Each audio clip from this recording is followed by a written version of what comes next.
저는 첫사랑 캐릭터가 오히려 남성 캐릭터.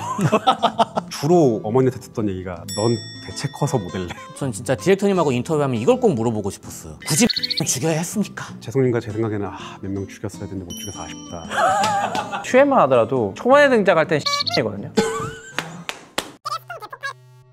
시프트업에서 개발하고 레벨 인피니트가 서비스하는 승리의 여신 니케가 10월 30일 대망의 3주년을 맞이합니다. 돌이켜보면 이 게임의 3년은 정말 다사다난 그 자체였는데요. 그럼에도 불구하고 3년 동안 인기 게임으로서 우리나라뿐만 아니라 일본, 미국, 유럽 등 여러 국가에서 꾸준하게 사랑을 받았다는 데서 이번 3주년이 감회가 남다릅니다. 마침 이번 3주년은 업데이트 내용도 풍성합니다. 이 게임 출시 초창기부터 최대 떡밥 중 하나였던 랩처 퀸이 드디어 전면에 드러나는 이야기가 예고된 상황이고, 이제 게임을 막 시작하는 뉴비들도 편하게 스토리를 감상할 수 있는 스토리 모드가 도입됩니다. 여기에 신캐릭터인 나유타, 리버 렐리오 또한 많은 유저들의 환호를 받고 있죠. 그래서 지금 이 게임은 이번 3주년이 정말 축제가 기대되는 상황인데요. 그런데 돌이켜보면 지난 3년간 승리의 여신 니케라는 게임 자체는 많이 주목을 했지만 정작 이 게임을 만든 개발자, 특히 이 게임의 개발을 총괄하는 디렉터는 어떤 사람인지 주목을 했던 적이 없었던 것 같습니다. 이 게임을 만든 개발자는 과연 무슨 생각으로 승리의 여신 니케를 만들었을까요? 또 어떤 개발 철학을 가지고 있고 현재 서브컬처 게임 시장에는 어떠한 생각을 가지고 있을까요? 무엇보다 그들은 게임 개발자로서 과연 어떠한 그들만의 스토리를 또 가지고 있을까요?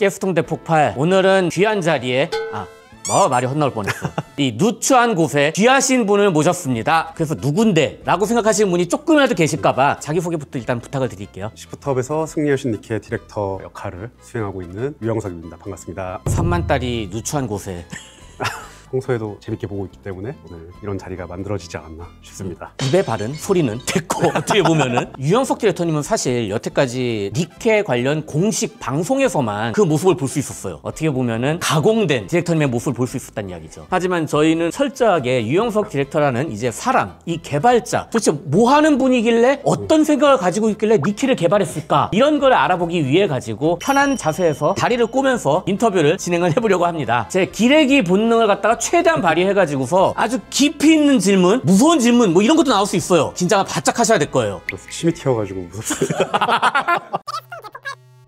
저희가 이제 이렇게 디렉터님들을 모시고 인터뷰를 진행하면은 언제나 공통적으로 하는 질문이 있습니다. 디렉터님의 첫사랑 캐릭터는 무엇인가요? 첫사랑인 거죠. 현재 최애캐가 아니라. 첫사랑과 현재 최애도 달라요? 최근에 덕질을 했던 경우는 최애아이에서 최애. 호시노아이 굉장히 좋아했었고, 제가 좀 뒤늦게 깨달았는데 눈에 별이 있는 캐릭터를 좀 좋아하더라고요. 지금은 오히려 제일 좋아하는 캐릭터라고 하면은 마케팅성 발언처럼 들릴 수도 있지만 오히려 니케 캐릭터 쪽에 있는 것 같아요. 비주얼적으로만 봤을 때는 릴리바이스 캐릭터들을 좀 좋아하는 편이고요. 지금 저한테 최애캐라고 한다면 오히려 레드우드 쪽. 레드우드 쪽. 네. 레드우드가 가지고 있는 그 서사와 분위기가 가장 무게감이 있는 상황이라고 생각이 들고, 제가 진짜 좋아하는 IP 같은 경우는 꼭두각시 서커스라고, 저는 첫사랑 캐릭터가 여성 캐릭터들이라기보다는 오히려 남성 캐릭터.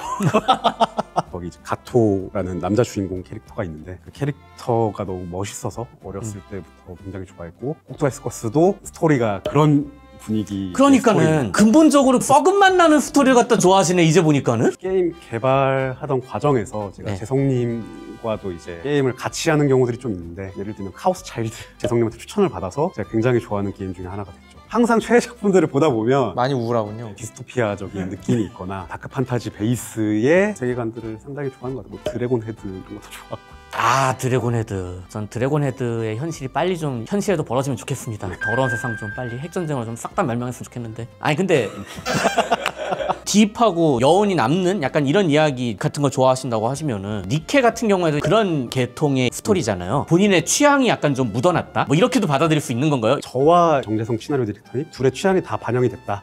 두 분이 같이 취향이 맞으신 거예요, 그러니까는? 둘이 맞기도 하고, 사실은 대표님까지도 취향이 맞아 떨어졌기 때문에 이런 부분들이 오케이가 될 수 있었던 거죠. 니케가 출시하기 전에 진짜 고민을 많이 했어요. 니케가 개발하던 시점이 코로나 때라서 현실이 너무 듣기도 했고요. 그 당시에 잘 되던 게임들이 대부분 행복한 이야기들을 다루고 있어서 어두운 이야기는 약간 시대가 지난 게 아닐까? 그런 생각들을 많이 하다가 우리가 스스로 즐길 수 있는 게 아니면 어떻게 유저분들을 설득할 수 있지? 라는 생각에 결국에 저희가 잘하는 거, 좋아하는 것을 표현하자 이런 결정들을 해나갔습니다. 시프트업에선 주로 그런 방향의 결정들이 꽤 많이 있는 것 같아요. 우리 스스로 즐겨야 그 다음에 누군가를 설득할 수 있다. 어릴 때 석호 좀 다니셨나요? 저는 이제 하겨울이랑 양재 시절 그 당시에 석호를 다니면서 각종 굿즈를 소비하기도 하고 나무 웹 에디터라고 인터넷 홈페이지 만들던 툴이 있어요. 옛날에 디지캐럿의 캐릭터들을 배치하고 제 홈페이지를 만들었던 기억이 하나가 있고요. 매장에 가서 함정카드를 발동하던 1세대 TCG 게이머기도 했습니다. 가셔서 처음으로 샀던 굿즈 같은 거 기억나세요? 아마도 코스튬 플레이어 분의 카페 매니저를 담당했던 시절이 있었는데 그 카페 닉네임이 세쇼마루 아마도 제가 제일 먼저 산 굿즈가 세쇼마루 굿즈지 않았을까. 코스 쪽에도 발이 있으셨던 거예요, 그러면은? 이것저것 많이 했죠. 예전부터 즐겨오던 그런 서브컬처들도 저변 자체는 굉장히 넓었던 것 같아요. 근데 이 얘기는 좀 해야겠어요. 서브컬처 게임이나 서브컬처 문화를 향유해봤지만 그 깊이감에 대해서는 제가 얼마나 깊은지는 알기 때문에 저는 오타쿠를 정의를 할 때 1에서 10까지의 숫자로 표현을 많이 하거든요. 저 같은 경우는 깊이감으로 따지면 한 3 정도인 것 같아요. 본인은 깊게 안 파는 오타쿠다라는 걸 지금 강조하고 싶으신 거죠? 좀 애매한데 오타쿠냐라고 하면은 전통적인 의미의 오타쿠면은 아니고요. 최근 오타쿠의 의미라고 한다면 거기에 속하는 것 같아요. 서브컬처 문화를 즐긴다라는 측면에서는. 혹시 그때 당시에 만났던 인연 중에서 지금까지 이어지는 인연 같은 건 있을까요? 지금까지 이어지는 인연 잘 없어요. 도움은 많이 됐죠. 그 당시에 제가 경험했던 여러 가지 게임이나 애니메이션이나 이런 경험들이 지금 제가 니케를 만드는 데 있어서 캐릭터를 어떻게 다뤄야 되는가에 대해서 좀 많이 배울 수 있던 어떻게 보면 교보제로 작동을 하고 있고, 그 중에서 이제 많이 도움이 되고 있다라고 하면 카논? 카논은 인생입니까? 당시엔 인생이었죠. 그때 히로인 한 명 한 명 엔딩을 볼 때마다 이틀씩 울었어요. 제가 그냥 그 기억하는 일러스트는 눈 되게 큰 그치 맞지? 솔직히 저도 그거예요. 그림체가 익숙해지지가 않아가지고 몰입 못하겠다 쪽이었거든 나는. 키 그림체들이 하나같이 난 별로였어. 제 의견 아닙니다. 네? 유독 그렇게 슬펐던 이유가 뭐예요? 지금 봐도 아마 슬플 겁니다. 트렌드가 아니라 이거는 어느 시대에 보더라도 사람의 마음을 움직일 수 있는 힘이 있다고 생각을 하기 때문에. 마에다준 같은 디렉터분들하고 만나보고 싶으시겠어요 진짜? 그렇죠. 마에다준도 그렇고 제가 존경하는 개발자들이 몇 분 계시는데 팔콤을 제가 얼마 전에 갔다 와서 대표님을 만나고 왔죠. 어렸을 때 되게 동경했던 사람을 나이가 들어서 만나면 그 시절로 돌아가는 것 같은 감각을 많이 느낀다고 하더라고요. 어떠셨어요? 영웅전설 시리즈라는 게 드래곤 슬레이어가 있고 가가브가 네. 있고 궤적 시리즈만 해도 지금 10몇 편 잖아요. 1, 2 정도의 옛날까지 거슬러 올라가면 굿즈나 2차 창작을 보기 쉽진 않아요. 근데 이번에 팔콤 회사에 갔을 때 팔콤 40주년 기념으로 지금까지의 모든 팔콤 캐릭터가 다 그려져 있는 족자봉이 있더라고요. 그걸 보는데 와, 이거는 제가 인터넷에서 절대 경험할 수 없는 행복을 팔콤을 가서 경험을 한 거잖아요. 진짜 너무 좋았어요. 디렉터분 만나서는 어떤 얘기 주로 나누셨어요? 개발에 대한 얘기보다는 마인드에 대해서 많이 들어보고 싶었어요. 팔콤 게임들은 저에게는 장인, 고집 같은 것들이 있는 게임으로 인상이 있기 때문에 어떤 생각을 가지고 게임을 만드는지에 대해서 많이 여쭤봤던 것 같고요. 놀랐던 것은 이런 고집과 장인 정신을 가지고 게임을 만드시는 분들은 대체로 굉장히 겸손하세요. 그런 모습들에 대해서도 나도 한 번 더 배우고 앞으로도 겸손함을 잃지 말아야겠다, 뭐 이런 생각들을 많이 하고 있습니다. 평범하게 게임을 또 좋아하고 서브컬처 관련된 만화, 코스프레까지 심지어 이런 것도 좋아하던 유영석이라는 어린 게이머는 무엇을 계기로 개발자가 되어야 되겠다 이런 꿈을 가지게 되었을까요? 제가 여기 자료를 가져왔는데 아마 제가 초등학생 때일 거예요. 당시에 영웅전설 1, 2를 굉장히 좋아하던 시절이어서 영웅전설 1의 주인공 이름인 세리오스를 공책에다 이렇게 게임 같은 것들을 만들고 했던 기억이 있어요. 지금은 이제 카드게임이 굉장히 유명해졌지만 당시에는 카드게임이 공식적으로 나온 게 없어가지고 제가 직접 만들어서 이 친구랑 플레이하던 시절도 있거든요. 명확하게 팬심이죠. 그거는 직접 즐기고 싶다라는 생각으로 어떻게 보면 놀이였는데, 개발자가 되고 싶다라는 자극은 한국 MMORPG들에서 받은 것 같아요. 제일 재밌게 즐기고 열심히 즐겼던 건 이제 어둠의 전설. 어둠의 전설? 여기서도 어둠이 들어가. 한국 게임들에서 자극을 받은 건 2D 시절에 있던 게임성이 3D 그래픽으로 넘어오면서 약간 훼손된다고 느꼈거든요. 이런 모습들을 보면서 나는 2D의 게임성을 3D에서 한번 보여줘보고 싶어 라는 생각을 그 당시 좀 많이 하게 됐고, 좋게 표현해서 이런 얘기지만 이 표현이 이게 맞는지 모르겠는데 부러워서 내가 만든다. 원래 게임업계 입문하신 분들 대부분 그렇게 입문하거든요. 내가 만들면 더 잘 만들겠다. 그런 좀 아니라는 생각으로 많이 했던 것 같아요. 그 당시에 대부분의 사람들은 리니지를 했거든요. 어둠의 전설이 메이저 픽은 아니었거든요? 저는 동의하지 않습니다. 당시에 PC방을 가면은 딱 4개 게임이 나뉘어져서 하고 있는 모습들이 있었는데, 리니지와 바람의 나라, 어둠의 전설, 미르. 이제 이런 정도의 게임들이 내가 하는 게임이 최고지 이런 생각들을 가지고 PC방에 이렇게 구역이 좀 나눠진 듯한 느낌으로 플레이하는 것도 그쵸, 각자의 영역이 있었죠, PC방마다. 옛날에 어렸을 때의 PC방은 큰 모니터 PC방들이 꽤 있었어요. 네, TV 같은 거 아예 갖다 놓고. 거기서 저는 약간 역시 바람보단 어둠이 그래픽이 제일 좋지라는 생각으로 일부러 큰 모니터 가서 자부심 느끼고 막 그랬던 기억이 있어요. 그래픽은 리니지 제일 좋았지라고 말하는 어르신들이 있어요. 그 당시에 있었던 게임들 중에서는 어둠에서는 그래픽이 주는 아기자기함이 있어요. 리니지는 제가 그 당시에 즐기는 좀 어른의 맛 같은 느낌이었고, 지금 게임을 만들 때도 캐릭터를 이렇게 차렷자세나 아니면 뭐 T자로 세워두면은 그게 이쁘진 않잖아요. 저한테 바람의 나라는 그런 느낌이었어요. 캐릭터를 정면에서 바라본다라는 것보다는 사선 측면으로 바라보는 것이 훨씬 더 입체적으로 느껴질 수 있다라는 느낌에서 그 당시에는 가장 그래픽이 좋다라고 느꼈던 것 같습니다. 그 게임을 즐겼을 때가 한 중학교 때쯤이셨나요? 초등학교, 중학교 정도였는데, 제가 이제 친형이랑 나이 차이가 좀 있어요. 그 당시에 계정이라는 개념이 없어서 캐릭터 2개에 아마 29,800원, 그 캐릭터 2개 중에 1개를 제 캐릭터로 해준 거죠. 아무래도 형이 나이가 좀 있다 보니 제가 좀 어렸을 때부터 게임을 경험할 수 있는 환경이 되었던 것 같아요. 다른 분들 개발자 인터뷰를 하면은 저에게 큰 영향을 미친 작품은 창세기전입니다. 이 얘기가 나오거든요. 싫어하진 않았어요. 근데 월급일 지났죠. 그러니까 비판적이라기보다는 저는 약간 파이널 판타지와 드래곤 퀘스트라든가 제가 제일 먼저 경험한 게 너무 좋은 거예요. 어딜 감히 창세기전이 드래곤 퀘스트나 파이널 판타지하고 비비려고 이런 느낌? 전 그렇게까지 얘기 안 했습니다. 제가 게임들을 굉장히 여러 방면으로 즐겨왔는데 약간 홍대병이 있는 건지 메이저한 게임들을 조금씩 피해가는 부분들이 좀 있어요. 창세기전은 메이저한 게임이다. 메이저 픽 안 했다 그러면은 남들 스타크래프트 할 때 커맨드 앤 컨커 하고 그러셨나요? 커맨드 앤 컨커도 했지만 리니지, 아이온, 와우 3기를 대표할 수 있는 RPG들을 제가 오히려 좀 피했던 것 같아요. 아이온 나올 때는 프리우스를 하고 있었고, 와우가 한창 유행일 때 워크 유저를 좀 많이 하고 있었어요. 수비 범위가 정말 엄청 넓으신데요, 이거? 네, 지금도 그래요. 리듬 게임과 격투 게임 빼고는 거의 다 하는 것 같아요. 인디 게임 같은 것도 많이 하세요? 인디 게임 엄청 많이 해요. 최근에 즐기고 있는 건 클로버핏, 몇 주 전까지만 해도 쉐이프 오브 드림이라고 네오이즈에서 서비스하는 인디 게임 60시간 정도 했었고, 주로 인디 게임 중에서는 로그라이크를 엄청 싹싹 긁어먹는 수준으로 하고 있어요. 저는 어렸을 때 평생 게임만 하고 싶어, 게임하는 게 제일 재밌어, 미래에 대한 계획은 없던 시절이 있었는데, 주로 어머니한테 듣던 얘기가 넌 대체 커서 못 할래.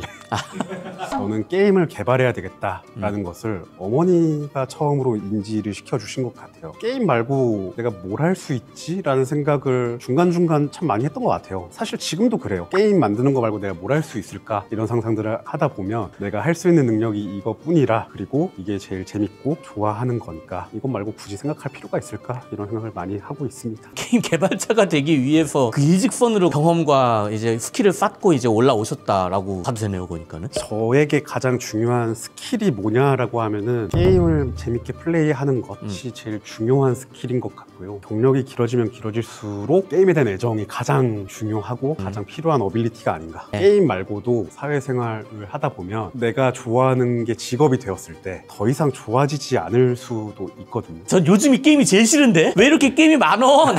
개발하면서도 게임이 일처럼 다가오기 시작하는 때가 있어요. 내가 개발하지 않은 게임이더라도 유저로서의 감정을 느끼는 게 아니라 개발자의 시선으로 점점 접근을 하게 되는데, 그러다 보면은 매너리즘에 좀 빠지기 쉽거든요. 그런 과정들을 잘 극복하는 게 오랜 기간 동안 게임을 만들어 가는 데 있어서 제일 중요한 부분 중에 하나인 것 같아요. 그럼 실제로 개발자들 신입들 뽑을 때 그런 거 되게 중요하게 보시겠어요? 신입들은 더더욱 중요하게 보고요. 티가 나요. 숨길 수 없을 정도로 게임을 좋아하시는 분들이 있어요. 그런 분들이 같이 게임을 만들었을 때 저희가 최선의 결과를 낼 수 있다라고 생각을 하기 때문에 웬만하면 좀 게임을 좋아하시고 니케를 사랑하실 수 있는 분들로 합류를 많이 해주시는 편입니다. 하나 궁금한 게 있는데, 첫 시작도 기획으로 시작을 하신 거예요? 공부한 측면에서 보자면 원래는 아티스트 지망. 아티스트 지망? 원래 그림을 그리셨어요, 그러면은? 고등학교를 들어갈 때 1지망으로 그래픽 디자인과 과를 쓰고 나름 잘 그렸거든요. 소묘 실기를. 성적에서 좀 문제가 있던 것 같아요. 과가 4개였는데 그중에 4지망으로 적었던 전자상거래과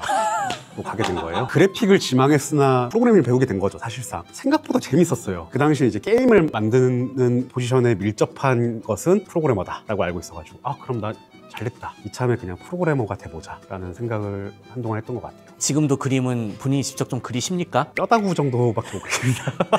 태블릿이 있긴 해요. 심지어 되게 큰 거를 사놨는데 시간이 없어. 언젠간 니케 캐릭터도 하나 직접 디자인하고 싶다는 욕망이 있으세요 혹시? 제가 직접 디자인을 하기에는 너무 오만한 생각이고요. 만약에 그리더라도 뭐 2차 창작 정도겠지 게임 안에 들어가는 것까지는 어렵지 않을까. 까만색 마스크 낀 등치 큰 아저씨가 니케 동인지 팔고 있는 거 아니에요? 니케 동인지요?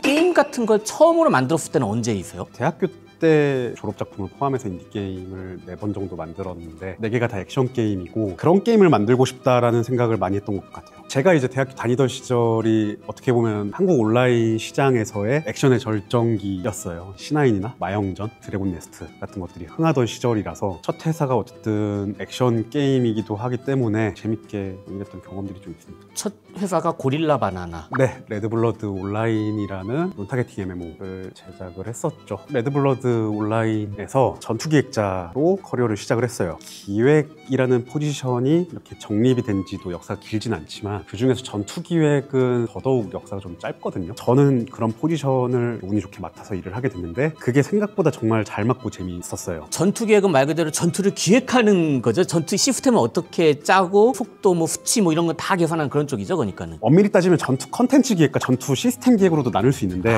전투 기획 안에서 뭘 잘하냐 이런 디테일한 분야들이 있어요. 저 같은 경우는 전투 컨텐츠에 조금 더 강점이 있는 사람인데 예를 들면 이런 거죠. 방패를 들고 있는 캐릭터가 적을 때리면 어떤 식으로 반응을 해야 되는가, 더 찰지게 때리려면 어떻게 해야 되는가. 근데 제가 알기로는 졸업작품이 굉장히 많은 화제를 모았다고 이 업계에서 들었던 것 같거든요. 감사하게도 이제 만들었던 졸업작품을 지스타에 출품을 네. 했었고 그 당시에 현남일 기자님께서 기사를 써주셨는데 그게 업계에서 약간 화제가 좀 됐었어요. NC에서 졸업팀 단체로 좀 면접을 보자 이런 얘기도 잠깐 나왔었고요. 지금 생각하면 무슨 땅이지 싶을 정도로 레드블러드 만들던 시절에 팀장님한테 저 NC 가서 면접 보고 올게요 라고 팀장님한테도 그때 면접 보고 있다고 말씀을 드린 게 그 회사에 입사하고 싶다 혹은 면접을 보고 그 당락을 보고 싶다가 아니라 NC소프트라는 당대 최고의 회사 중 하나의 면접 경험이 어떤가 정도가 궁금했던 것 같아요. 제 작품을 플레이해보고 누군가 찾아준다라는 게 지금 제가 유저분들에게 느끼는 감사함이랑 좀 비슷했던 거죠. 저희 보고 이제 면접을 보자라는 게 정말 감사했고 얼굴을 마주하고 감사 인사를 드리는 것이 맞겠다 이런 생각들을 했던 것 같습니다. 그럼 만약에 그때 NC에서 합격 들어와 이러면은 갔을 거예요? 고릴라 바나나 들어간 것도 취업 생각이 없었는데 이제 조기 취업이 된 케이스였거든요. 그런 식으로 생각하면 뭐 면접을 봤으면 갔을 수도 있지 않을까.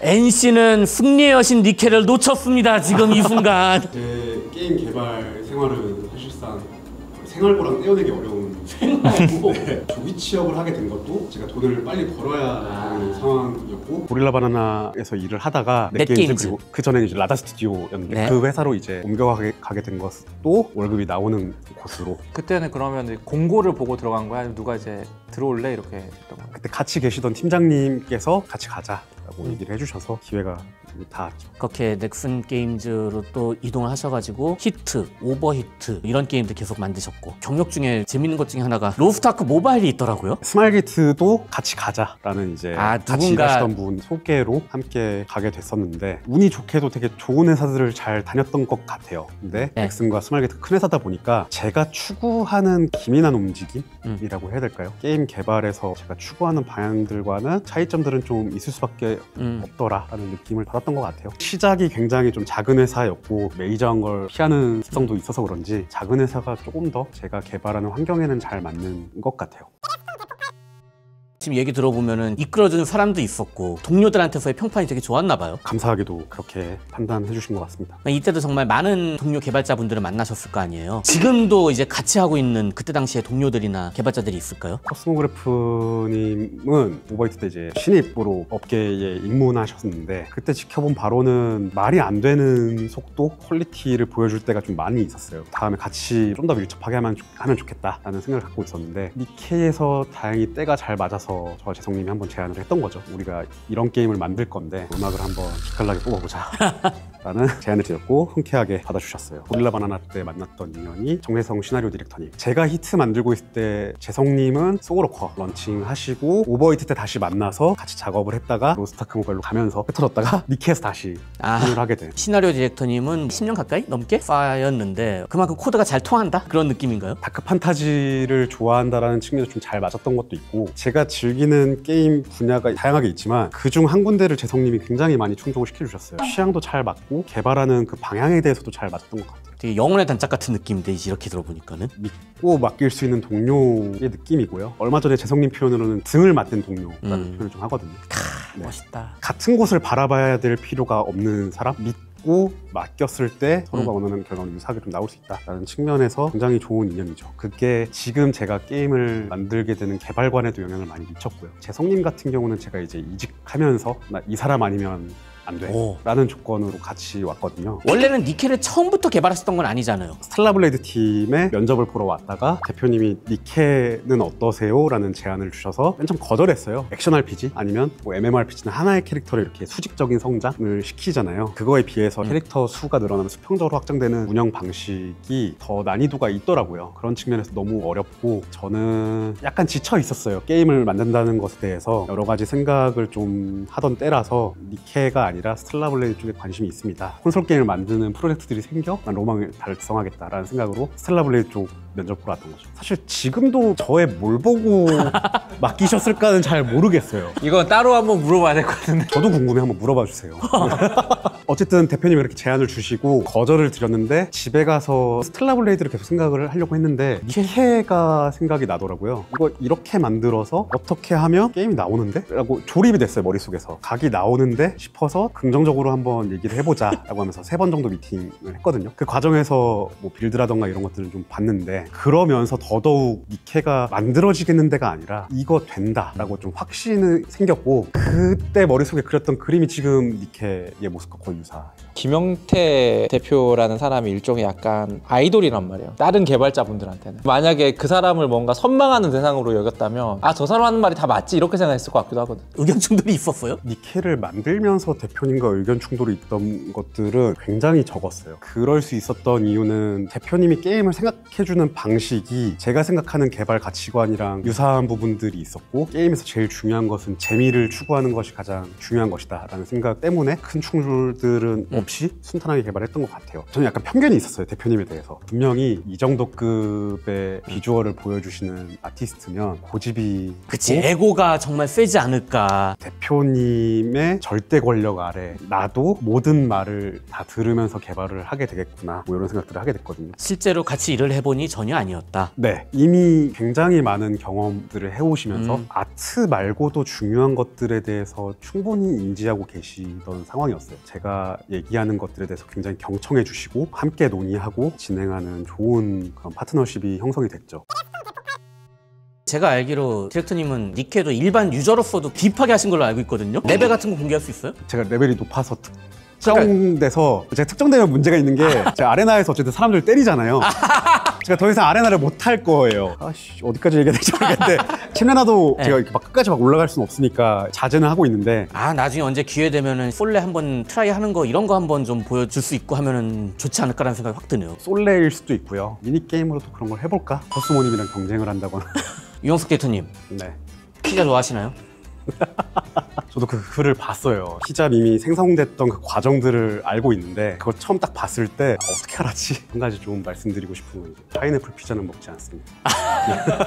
디렉터님은 여태까지 니케 공식 방송에서만 봤기 때문에 친숙하지 않다라고 느끼실 수 있지만은 커뮤니티를 많이 하신 분들이라면 엄청 친숙할 것 같아요. 디렉터님의 온갖 모습을 각종 이모티콘과 짤방 뭐 이런 걸로 많이 봤거든요. 유저들이 본인의 얼굴을 이용해서 많이 가지고 노는 이런 문화 보시면서 좀 느낀 점도 많았을 것 같습니다. 게임을 즐기는 즐기는 또 하나의 방법이 아닐까라고 요즘은 생각을 좀 많이 하는 것 같아요. 컨텐츠라는 것은 트렌드라는 게 있잖아요. 네. 그 트렌드는 흐르기 마련이고 생각보다 게임도 그 트렌드의 흐름은 굉장히 빠르거든요. 그런 측면에서 보자면 이런 부분들도 최신의 트렌드들이 좀 반영된 게임을 즐기는 방법이 아닌가. 인정을 해줘야 된다. 약간 그런 느낌? 인정해야죠. 제가 그 안에서 또 다른 즐거움을 드리기 위해서 여러 가지 노력들을 하는 것 같아요. 게임을 만드는 사람이기도 하지만 어떻게 하면 지휘관 여러분들께 즐거움을 드릴 수 있을까에 대한 고민을 게임 외적으로도 좀 많이 하게 되는 것 같아요. 지금 상처를 받거나 그런 건 없으셨어요? 많이 받죠. 상처를 받긴 하는데 반대로 이제 짤방 중에 제가 이렇게 옷을 찢는 헐코건처럼. 예. 있는데 그거는 뭐 몸이 탄탄해서 좋더라고요. 그렇게 이모티콘에서 유저들이 노는 거에서 디렉터님 한 명으로는 완결이 되지 않잖아요. 영혼의 파트너 한 명 더 있지 않습니까? 위안 삼고 있습니다. 아, 대표님 계시니까 내 분량이 반토막이 나는구나. 너무 좋다. 대표님하고 뭐 따로 이와 관련해서 이야기를 나누신 적이 있으세요? 없어요. 저보다도 대표님이 유저분들에게 어떻게 다가가야 되는가에 대해서 저보다는 더 훨씬 잘 아시는 분이기 때문에 그런 부분에서는 오히려 제가 많은 부분을 배우는 것 같고요. 따로 말씀드리지 않아도 이미 잘 알고 계신다. 그거 보면은 유영석 디렉터님이 언제나 대표님을 패고 다니던데. 사실 그래서 대표님한테 얘기 드리겠더라고요.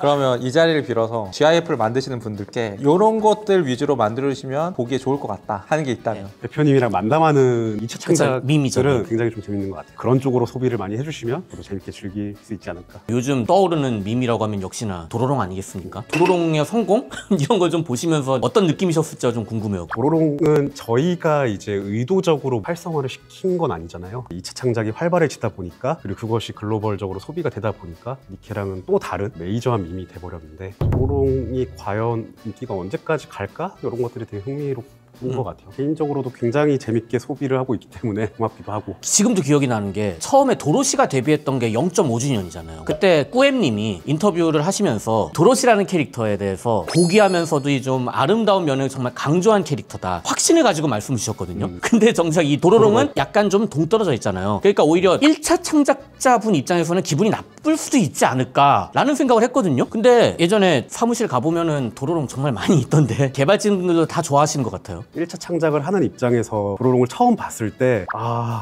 괜찮을까? 생각보다 좀 기괴하다? 캐릭터성이 다른 것 같다라는 생각이 들어서 약간 조심스럽다가도 지금은 너무 익숙해져서 그런지 정말 재밌게 쓰고 있는 것 같아요. 밈이랑 되게 비슷한 것 같은 게 유저분들이 즐기는 방식 중에 하나라고 생각을 하기 때문에 저희도 니케를 플레이하는 입장에서 그렇게까지 거부감을 가질 필요가 있을까? 도로시와 도로롱이란 존재만 잘 구분해서 활용만 한다면 크게 문제가 없지 않을까? 그런 생각으로 접근을 하고 있습니다. 둘이 섞이지만 않으면 된다. 둘은 완전히 다른 개체죠. 심지어 도로롱 같은 경우는 국가마다 이미지가 좀 다르게 형성이 되어 있어요. 한국의 도로롱과 일본이나 중국의 도로롱은 약간 유저들이 받아들이는 게 다르다. 그쵸. 소비되는 밈의 방식도 약간 다르고 그 캐릭터들이 갖고 있는 이미지나 뉘앙스가 좀 다르기 때문에 사실 1차 창작보다 더 저희가 다루기에 조심스러운 것 같아요. 게임의 도로롱하고 도로시가 같이 만나거나 이런 일은 어려울 것 같다. 도로롱을 저희 니케 게임 안에 넣을 기회는 좀 보고 있는데 도로시와 도로롱의 존재가 한 게임 안에 존재하는 것이 위험하게 다뤄질 수 있겠다라는 생각이 들어서 최대한 좀 조심스럽게 접근하고 있는 과정이라고 봐주시면 될 것 같고요. 오히려 이제 스텔라 블레이드는 그런 데서는 좀 자유로운 편이다 보니까 도로시라는 존재가 스텔라 블레이드 존재하지 않고 무엇보다 너무 잘 나왔어요. 걱정을 많이 했었거든요. 처음에 2차 창작이 2D 이미지잖아요. 네. 2D 이미지를 3D화 했을 때 과연 그 느낌이 잘 나올 수 있을 것인가 라는 생각을 많이 했는데 의외로 와 이건 2D보다 더 멋진데? 같은 생각이 들어서 재밌게 작업했던 것 같아요.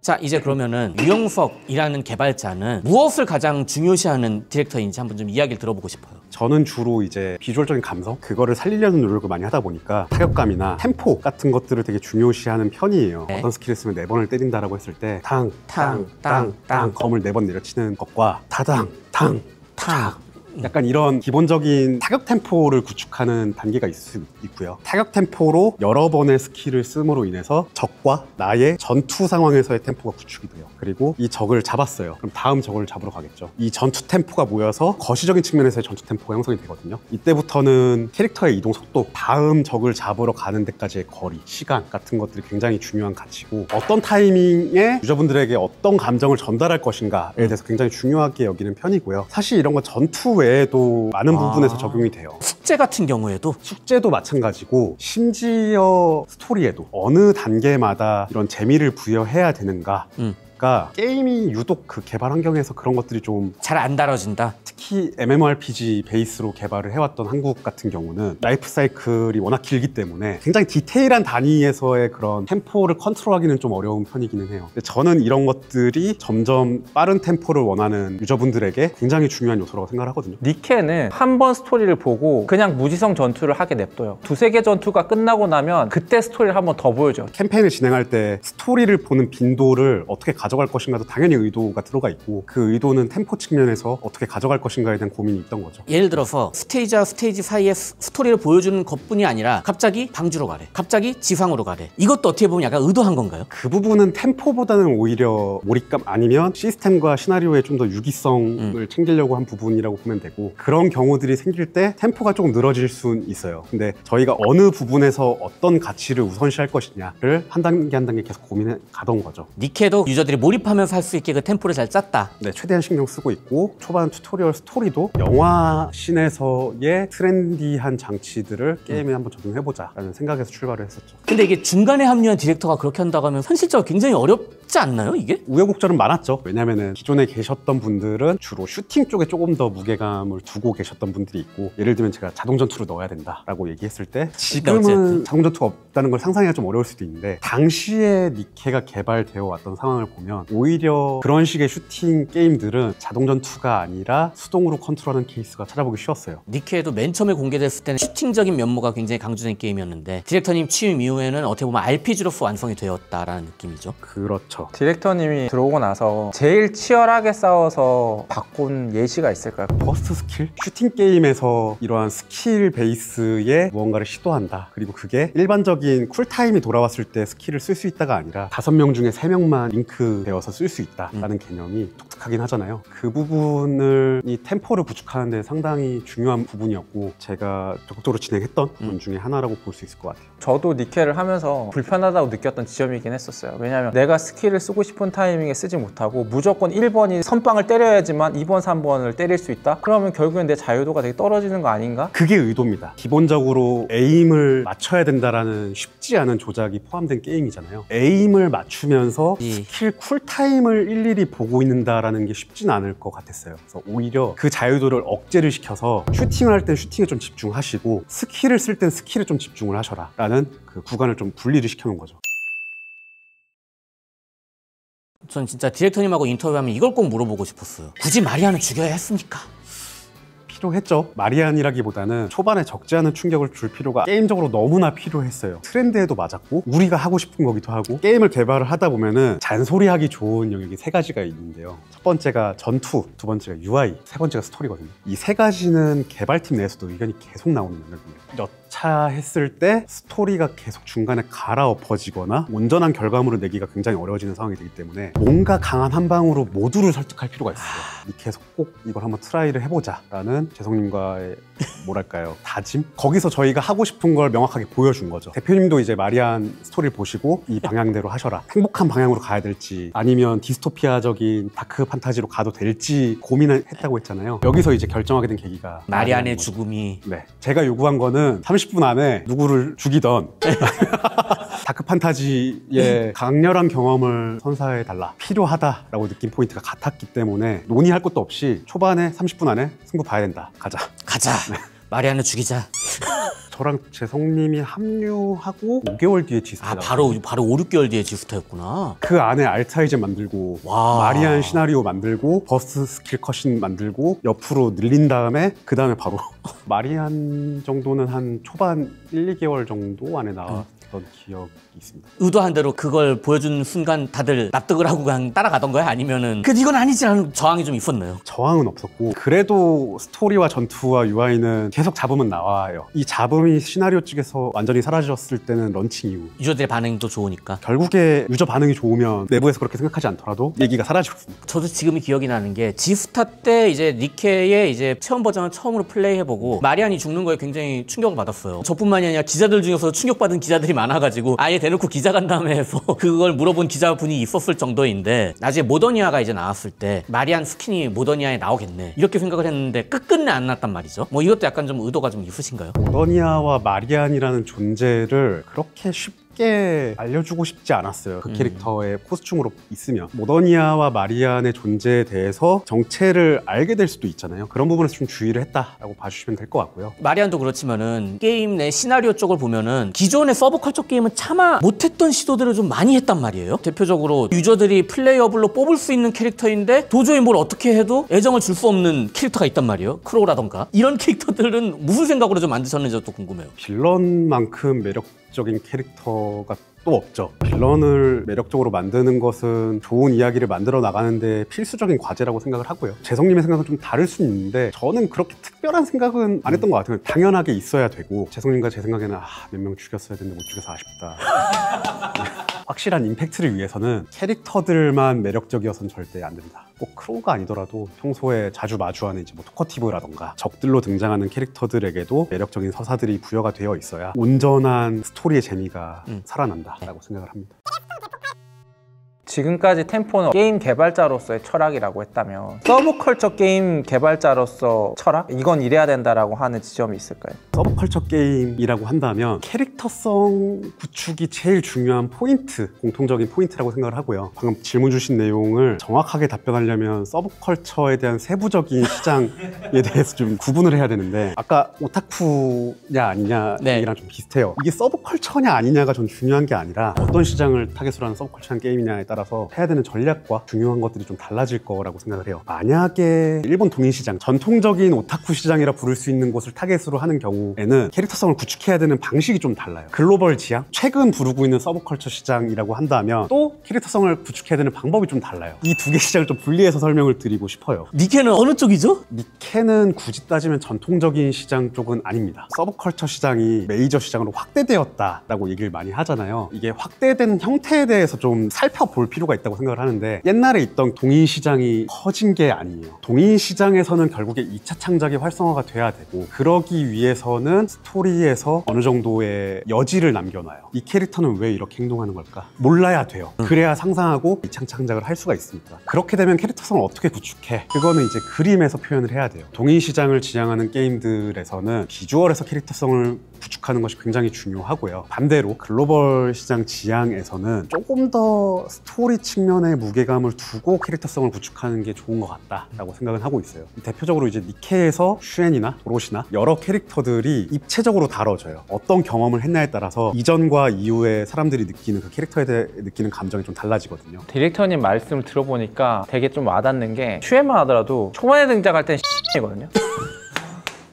근데 시나리오가 진행되면 변화무쌍하게 바뀌지. 그리고 그게 스토리 안에서 다 설명을 해줘. 이런 경우들은 스토리가 빈틈없이 메워져 있어야 되고요. 그림으로 캐릭터성이 고정돼 있으면 안 돼요. 이게 이제 조금 더 글로벌 트렌드에 맞다라고 저는 생각을 하는 것은 요즘 어떤 컨텐츠든 스토리가 제일 중요하다라고 느끼고 있어요. 동인 시장도 생각한 것보다 훨씬 더 크다라고 느껴지긴 하는데 너무 전통적인 강자들이 많고 너무 어려운 시장이라서 저는 개인적으로 이 두 시장 중에 돌파하려면 어디가 더 쉬워? 라고 하면 동인 시장보다는 글로벌 쪽이 나을 거야 라고 대답할 것 같아요. 니케가 인기에 비해서 동인지가 많이 안 나오는 거에 대한 원인 분석을 이렇게 하시는 거다? 조금 더 재밌는 분석이 있는데 니케 같은 경우는 이제 코스프레로 2차 창작이 좀 더 활성화가 되어 있고 동인 시장을 지향하는 경우에는 그림 쪽에서의 2차 창작이 활발하게 이루어지거든요. 코스프레는 상상력이 발휘되는 게 아니라 고증의 영역 아니야? 맞아요. 재현이 중요한 포인트다 보니까 글로벌 지향의 게임들에서 코스프레가 조금 더 활발해지는 것 같아요. 이런 얘기도 할 수 있거든요. 일본 시장과 글로벌 시장에 대해서 양쪽 다 추구해 볼 수 있지 않을까. 두 개의 장점을 섞겠다라고 하면 저는 게임적으로는 답이 없다.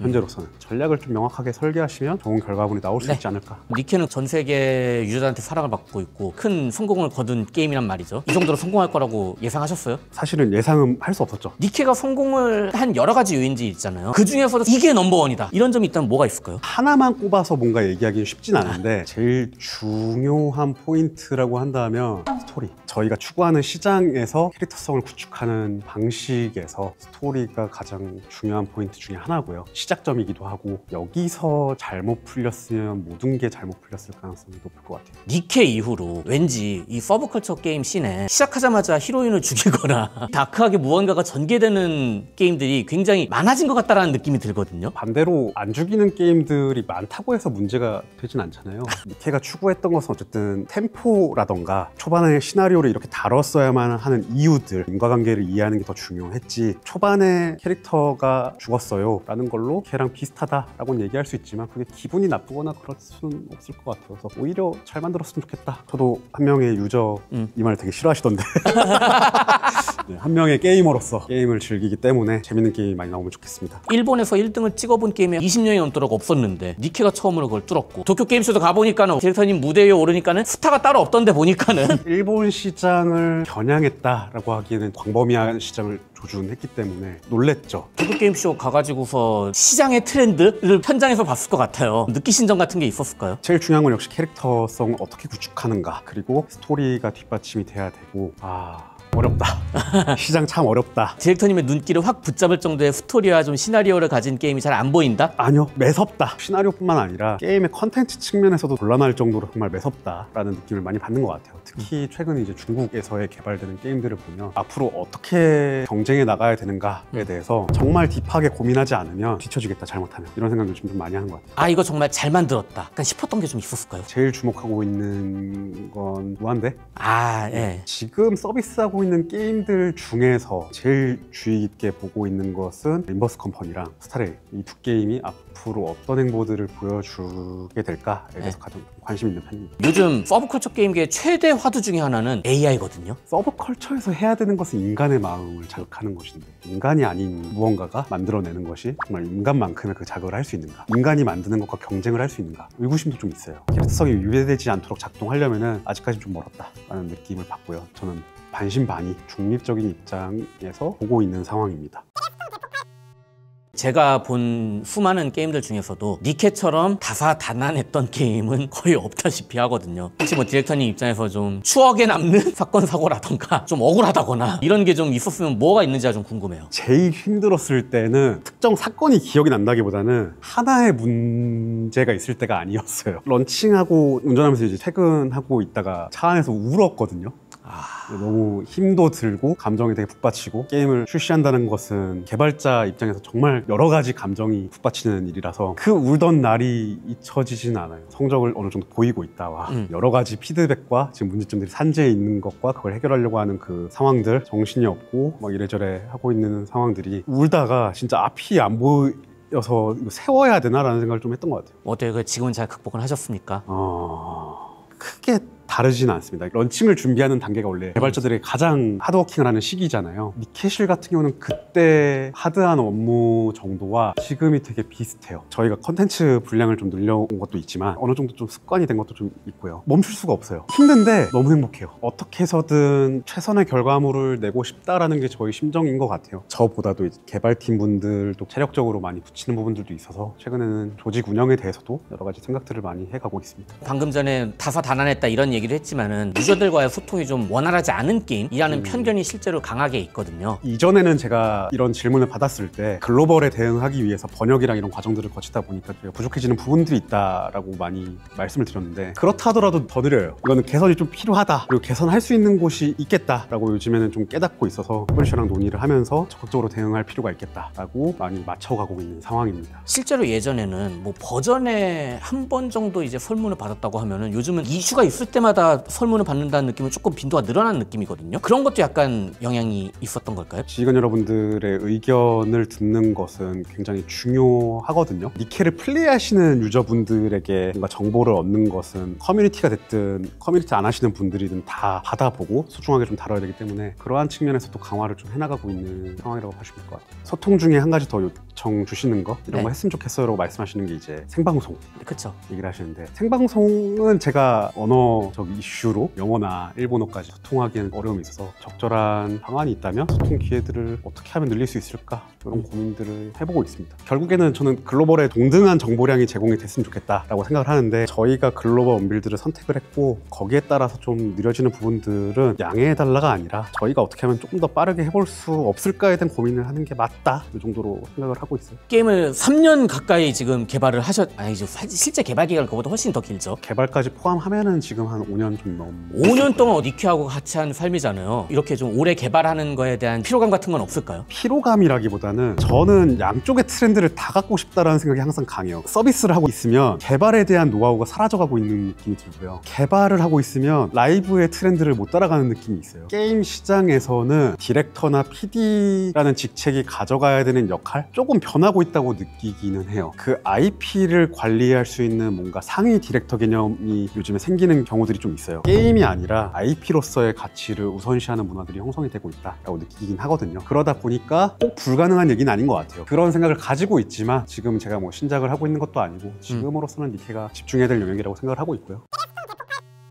본인 개인에 대해서 이렇게 영상으로 인터뷰 해보신 건 거의 처음이잖아요. 개발자가 게임만 잘 만들면 되지, 공개된 자리에 자주 나와서 뭐해 라는 생각을 많이 하고 살았는데, 니케를 서비스하면서 좀 생각이 드는 거는 저에 대해 설명을 드리는 것도 니케에 대해서도 이해를 시켜드릴 수 있는 방법 중에 하나일 것 같다라는 생각이 들어서 이런 자리에 좀 참여를 하게 됐어요. 3주년 많이 기대해 주시고, 곧 있을 3주년 말고도 지금 준비하고 있는 3.5주년도 엄청납니다. 3주년 이제 시작하는데 바로 3.5주년도 지금 동시에 준비하고 있으신 거예요, 그러니까는? 준비하고 있죠. 4주년도? 4주년도 하고 있죠. 어쨌든 3주년이잖아요. 기대할 만한가요? 아마 기억하실지 모르겠는데 개발자 노트에 제가 3주년 기대해 주세요라고 연초에 얘기를 했거든요. 저도 빨리 보여드리고 싶어서 호들갑을 떨었는데 재밌을 것 같아요. 이 영상이 공개될 시점에는 공식 방송으로 컨텐츠 소개가 이미 나가 있을 거기 때문에 열심히 준비했으니까 재밌게 즐겨주시면 좋겠습니다. 이 영상을 니케를 하시는 분들이 많이 보실 거고, 그분들한테 이 기회를 통해 가지고 한마디 자유롭게 한번 해주시죠. 니케 개발실은 저를 포함해서 굉장히 과분한 사랑을 받고 있다라고 느끼고 있어요. 저희가 게임을 사랑하고 니케를 사랑하는 사람들이긴 하지만 능력이 부족한 부분들도 있고 하기 때문에 항상 좋은 모습만 보여드리지 못하고 있는데, 저희가 최선을 다해서 니케를 재밌는 게임 그리고 더 나은 게임으로 만들기 위해 노력하고 있다는 점, 그것이 분명히 앞으로의 니케가 더 좋은 컨텐츠를 선보이는 데 반드시 도움이 될 거라는 점 말씀드리면서 3주년 재밌게 즐겨주시면 감사드리겠습니다. 인터뷰 지금까지 봐주신 분들 모두 감사드리고요. 이 영상 보시는 모든 분들 모두 다 비틱하세요. 비틱하세요. 비틱하세요.